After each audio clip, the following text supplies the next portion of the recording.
Okay, so you should have watched the video first before you try to do these notes, okay? So it's trying to make it make sense. There are three different basic structures of our neurons.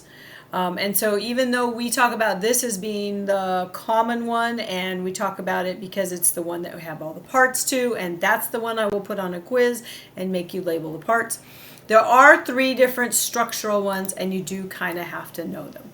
So the multipolar is the most common type. And in fact, this one up here is a multipolar. So let me switch to the next picture. Make sure you actually go over here and you do this also.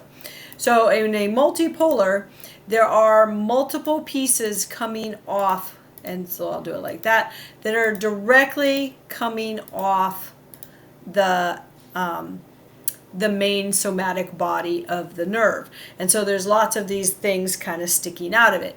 And in fact, your brain can, these neurons in certain times of development, like right now for you, have masses of them. They even grew more of them during your time in high school. And as you start to decide, like, as your brain starts to have patterns that it wants to use for the rest of your life, it will actually prune some of those off to make it basically work better for you and the life that you're going to live. So your brain actually tailors itself to you.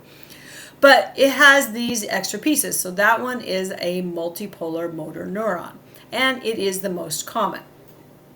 Okay, if we go back over here and we talk about the next one is a bipolar, and it's only found in a few places in our body. Mostly they're sensory places, so the retina of the eye and in the nose for smell. And so the multipolar one is right here, the bipolar interneuron is right here. And again, it is bipolar because it has one, two. Just remember, bi always means two.